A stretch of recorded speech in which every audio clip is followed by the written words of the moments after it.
Esme Rivers screamed as she teetered on the balcony edge, the morning sun glinting off her daughter Yara's smirking face.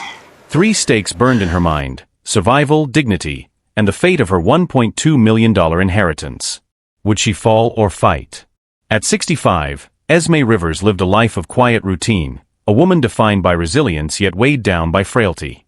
Her joints ached constantly, arthritis swelling her hands and knees, and her breath caught after climbing just 3 stairs. 8 months earlier, she had been diagnosed with mild hypertension, and now she fought fatigue and occasional dizziness that left her vulnerable to even minor accidents. Today she wore a soft cream sweater, threadbare at the elbows, and wool slacks, the only clothing she could afford after months of strict budgeting. Financial desperation gnawed at her daily life. She had just $17 in her checking account, enough for 2 loaves of bread and a carton of milk, and her rent of $800 loomed menacingly for the coming week. Heating bills, prescription medications, and groceries left her pinched, often choosing one over the other. Still, she clung to independence, refusing her daughter Yara's offers of help, unaware that those offers were motivated not by care, but by cold calculation. Esme's emotional innocence was revealed in small, tender ways. She left notes for neighbors, offering assistance with groceries or mail, and baked small batches of cookies to share with the elderly widows in her building. Despite her hardships, her heart remained open, and her trust in family was absolute. Her dependence was not financial alone. Her heart longed for companionship, for assurance that the world remained just. Her only confidant was her beloved cat, Nimbus, a gray tabby who curled against her chest each night. Daily struggles compounded. The grocery store required a long walk uphill, her knees screaming in protest. Medication refills meant navigating crowded pharmacies, standing for hours in lines that blurred with her dizziness. Climbing onto the balcony to water her plants, a rare pleasure, left her breathless, a minor task turning into a dangerous endeavor. Yet she persisted, driven by small joys and the faint hope of enjoying her modest inheritance in peace. Into this fragile world entered Yara Rivers. At 35, Yara was the picture of confidence: tailored suits, Cartier watch, perfectly manicured nails. She had always relied on her mother's trust, but now greed had hardened into cruelty. Their relationship, once warm, was now laced with manipulation. Yara's first cruelty appeared subtly: underhanded remarks about Esme's frailty, impatient sighs, and veiled threats disguised as concern. Her accomplice, a distant cousin named Felix Hawk, had been co-opted into Yara's plan. Felix, smirking in the background, kept track of her mother's daily routines, noting when she was most vulnerable. Yara's motivation was precise: $1.2 million inheritance, waiting in Esme's name at a local trust. Every casual visit, every friendly suggestion, concealed the darker intention simmering beneath her polished exterior. Esme, unaware of the plotting around her, hummed quietly while tending her balcony garden. Her fingers brushed the leaves of basil and rosemary, tiny comforts amid financial despair. She did not notice Yara's shadow stretching across the floor, the calculating glance at the balcony rail. A conversation about moving in to help masked the true motive. The clock ticked, 10:23 a.m., and Yara's eyes flicked to the open balcony door, plotting. By mid-morning, Yara's plan was nearly set in motion. She whispered to Felix while Esme adjusted her scarf, unaware of the danger. Once she steps close to the edge, she won't see it coming. Today is the day, Yara said, her tone disturbingly casual. Felix nodded, checking his watch. 10:47 a.m., perfectly timed. The cruelty in the air was tangible. The stakes were mounting. Physical safety: Esme could fall at any moment, vulnerable and unaware. Financial security: $1.2 million could vanish in an instant. Emotional trust: betrayal by a daughter shattered every sense of familial safety. Despite the tension, Esme's daily life continued with quiet bravery. She fed Nimbus, wrote a note to the neighbor about helping with groceries, and glanced at her small savings ledger, her only proof of years of careful planning. Yet with Yara's shadow looming, every act of routine now carried an invisible threat. The betrayal was about to unfold. Esme hummed, oblivious, as Yara and Felix exchanged a final glance. Yara whispered, 5 minutes. She'll never see me coming. The timestamp blinked on the digital clock, 10:52 a.m. What do you think happens when Esme discovers the truth? Drop your prediction. Esme leaned over the balcony, inspecting the basil leaves, unaware of the danger lurking behind her. "Just a little closer," Yara whispered, stepping silently, her polished heels clicking softly on the concrete floor. Felix lingered near the stairwell, phone recording discreetly. "Mom, careful." Yara feigned concern, but the smile twisting her lips betrayed malice. Esme turned, startled, her heart pounding. Suddenly, a sharp shove knocked her off balance. She gasped, arms flailing, fingers scraping the railing. The cold metal bit into her skin. "Don't scream. You'll ruin everything," Yara hissed, voice cold as ice. Esme's vision blurred. Wind whipped past her face. The smell of concrete dust and garden soil filled her nose. Pain exploded in her wrists as she tried to grab the rail. Her knees hit the balcony floor before she plunged, hitting the lower patio with a sickening thud. Blood trickled from a gash on her forehead. She tasted coppery iron in her mouth. Her ribs ached, each breath sharp, shallow. Pain radiated through her legs. The world tilted. Above her, Yara laughed softly, checking her watch. "You really thought I'd let you enjoy that inheritance?" "Pathetic," Yara snapped, twisting the knife with cruel precision. Felix chuckled, recording every moment. Esme's hand scraped against gravel, her clothes torn, sweater soaked in blood and dust. The sun burned in her eyes as she realized her home, her sanctuary, had betrayed her. The cat, Nimbus, yowled from the balcony, trapped in its cage, helpless. Her world contracted to pain and fear. She tried to stand, each movement radiating agony, but her body betrayed her. Every step to the door was a nightmare. The small apartment felt like a battlefield. The ambulance wouldn't arrive for 15 minutes. Esme's $17 in her account, her modest furniture, even her cat's cage seemed meaningless now. She was bleeding, humiliated, and utterly alone. The neighbor she had helped daily was stuck in a meeting, unable to intervene. Internal turmoil struck harder than physical pain. The betrayal sliced deeper than Yara's shove. How could her own daughter wish her dead? The world seemed empty, each breath a reminder of vulnerability. Her dependent, Nimbus, meowed pitifully, pawing at the blood-stained floor. She wanted to comfort him, but strength eluded her. Dignity had been ripped away publicly, exposed to Felix's recording and Yara's smirking gaze. Her body screamed rebellion, dizziness, shallow breathing, bruises forming across her arms and legs. The apartment smelled of blood, garden dirt, and betrayal. Every instinct screamed, die or fight, yet the will to survive whispered softly, almost ashamedly. Refusing to succumb, Esme crawled toward the phone. The small act of dialing became a triumph. A minor helper appeared unexpectedly. Leo North, a young building maintenance worker, found her struggling and called for immediate aid. He noticed the security camera hidden on the balcony, the same camera Yara thought useless, and suggested retrieving the footage. Though weak, Esme clung to hope. The trump card was now tangible, hidden within the surveillance recording. Pain seared through her body, but determination burned brighter. She was far from defeated. Esme lay on the hospital gurney, bandaged and trembling, her eyes sharp despite exhaustion. Yara celebrated at home, counting her perceived victory, oblivious to the storm quietly brewing. 6 weeks later. What punishment does Yara deserve? Comment below. 6 weeks had passed since Yara's betrayal. Esme Rivers emerged from the hospital, stronger and more determined. Where once she had been frail and dependent, she now carried herself with quiet authority. Her hair, previously thinning and unkempt, was styled professionally. Her frail posture replaced by an upright, deliberate walk. Her wardrobe reflected her newfound resolve, tailored suits from theory, leather shoes polished to perfection. She moved differently, with intention, each step echoing confidence. The apartment she returned to smelled faintly of lavender, a subtle signal of control. The world had changed, and so had she. The hidden security camera footage became Esme's weapon. With Leo North's help, she had copied the video, securing multiple backups.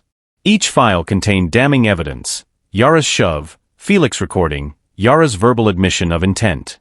The timestamp was visible, 10:52 a.m., May 14th, a precise record of the crime.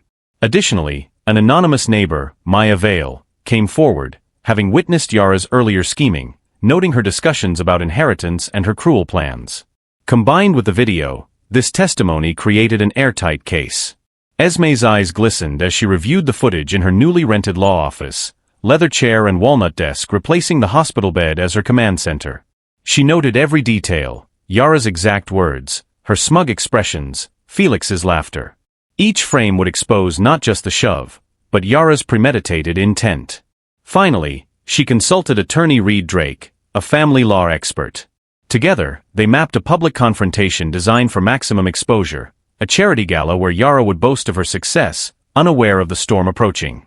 The gala's guest list included media, law enforcement contacts, and influential community members. Every angle meticulously planned. Esme's recovery included rigorous physiotherapy. She regained strength, mobility, and stamina. She lost 12 pounds of hospital-induced fatigue, her energy renewed.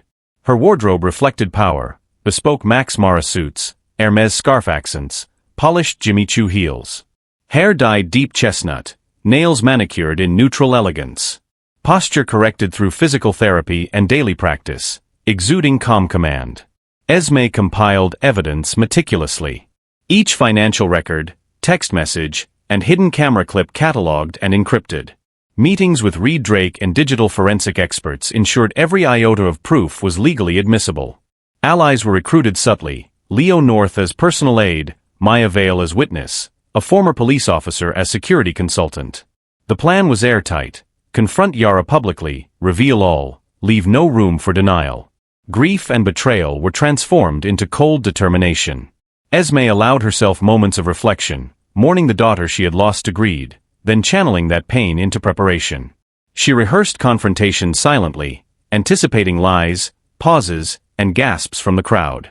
Fear was replaced by control. 3 days before Yara's gala, Esme stood by the window of her penthouse office, looking over Manhattan. Every detail of revenge, justice, and reclaiming dignity was aligned. She breathed deeply. She was ready. Esme Rivers, armed with evidence, allies, and unshakable resolve, prepared for the public showdown.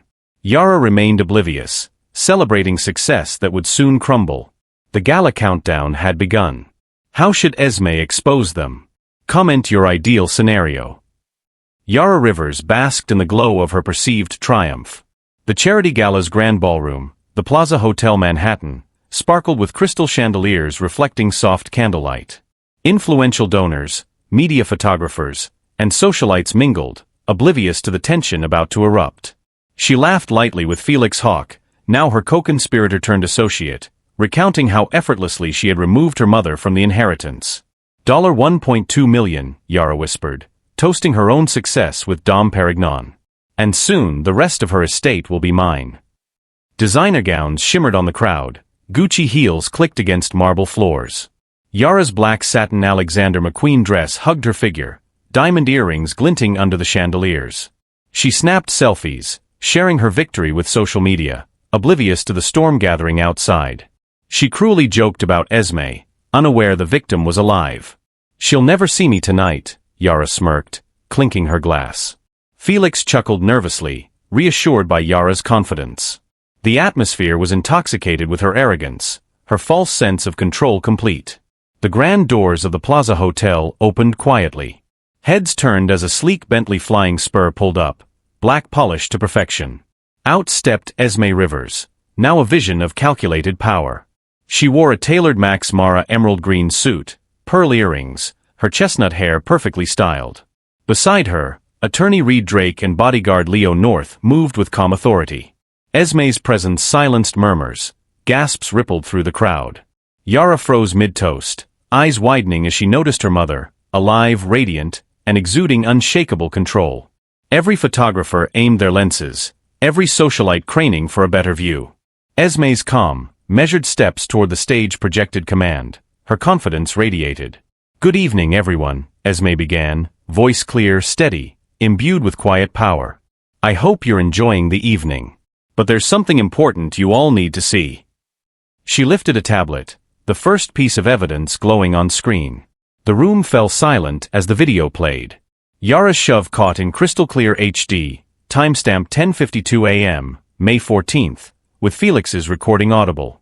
Yara's smirk, her words, pathetic. "Don't ruin everything," echoed. Gasps erupted across the ballroom. Yara attempted to lie, waving dismissively. "It's doctored," she stammered.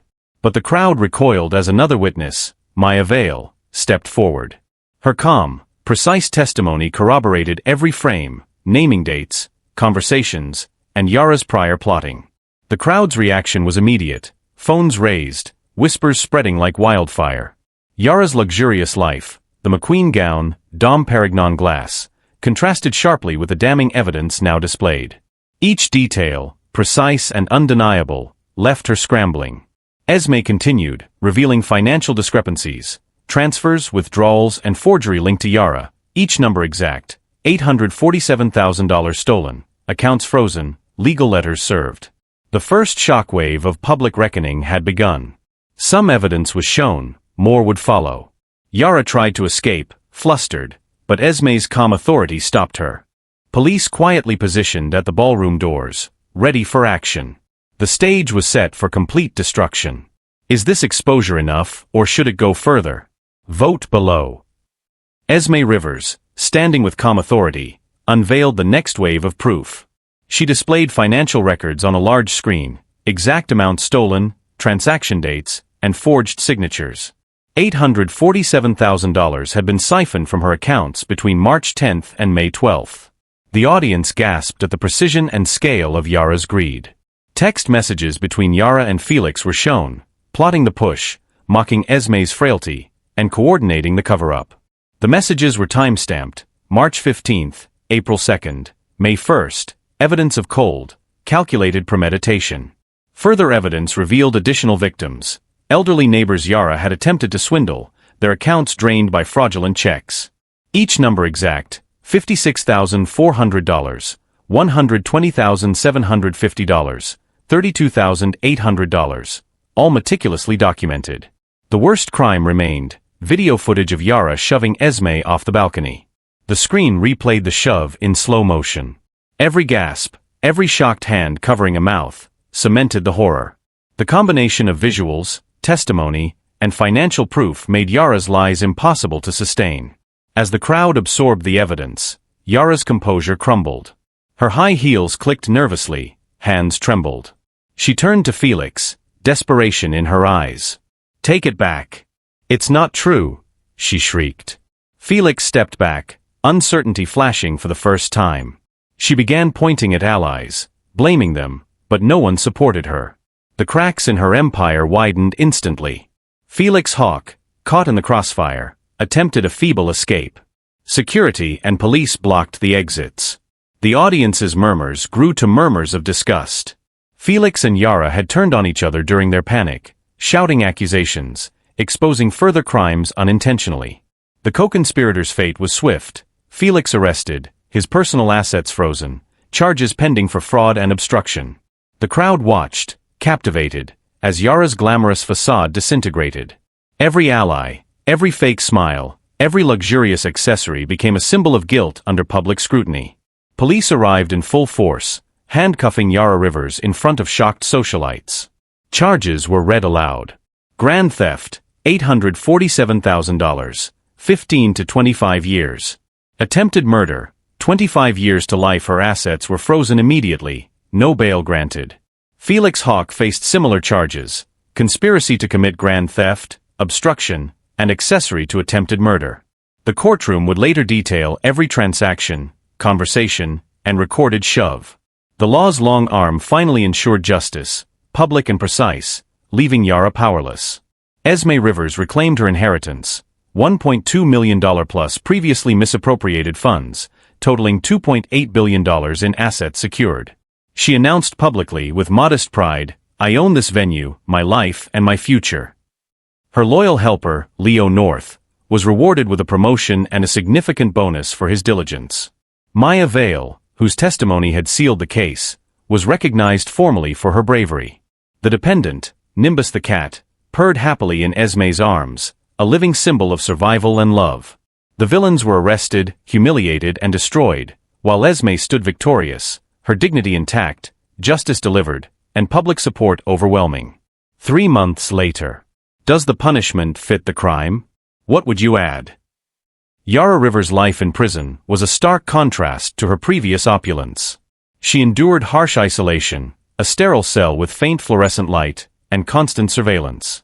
Health issues emerged quickly, hypertension worsened, a stress-induced tremor plagued her hands, and insomnia gnawed at her every night. Paralyzed by regret, she was denied family visits. Even Felix Hawke had turned state's evidence, leaving her abandoned. Appeals were denied, her legal team exhausted, and the weight of her crimes crushed her psyche. Each day in confinement reminded her of the shove, the betrayal of trust, and her public humiliation. The luxury, the glitz, the power, all evaporated. Felix, meanwhile, faced his own reckoning. Community service, asset freezes, and a decade-long sentence for fraud reminded him that complicity had consequences. Public opinion vilified him, and former social circles shunned him entirely. Every co-conspirator suffered individually, ensuring no one escaped the ripple of justice. Esme Rivers flourished. Medical care restored her strength fully. Physical therapy and wellness routines refined her posture and endurance. Nimbus curled beside her in her Manhattan penthouse, the city skyline framing their peaceful mornings. Her family, distant cousins previously estranged, reached out after witnessing her resilience and bravery. Emotional reunions brought laughter, tears, and a sense of completion. She founded a nonprofit, Safe Haven for the Elderly, ensuring other vulnerable seniors received protection and advocacy, channeling her trauma into purpose. Romance entered quietly. She met Ulrich Vale, a thoughtful philanthropist who admired her courage. Their bond grew naturally, born of mutual respect rather than circumstance. Life was now balanced with joy, love, and responsibility. Esme used her reclaimed wealth wisely, scholarships for underprivileged youth, funding shelters, and ensuring loyal helpers like Leo North received lifetime security. She had control over her legacy, her finances, and her voice. Every detail, from her wardrobe to her home, reflected power tempered with grace. Reflecting on the balcony shove, the moment that once defined despair, Esme recognized the full circle of her journey. The garden now thrived on that same balcony, symbolizing resilience. Her physical scars faded, her emotional ones transformed into strength. Gratitude replaced bitterness. She knew revenge had been precise, yet justice had healed, not consumed her. Her mind replayed the exact moment Yara laughed, confident of victory. Now that laughter was silenced forever, replaced by order, accountability, and moral balance.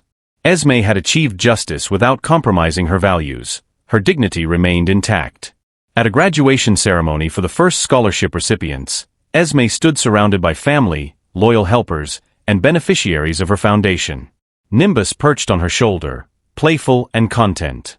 She watched young lives flourish, each child a testament to survival, courage, and resilience. A gentle breeze carried the memory of that fateful morning, now transformed into a legacy of triumph. Cameras captured her smile, radiant and calm. Esme Rivers looked outward at a bright future, a reflection of personal strength and restored dignity. The past had been conquered, her life rebuilt. Karma is patient but never forgets. Evil may seem to win, but justice has a longer memory. What goes around comes around, always. What's the biggest lesson from this story? Comment below, and share if it moved you.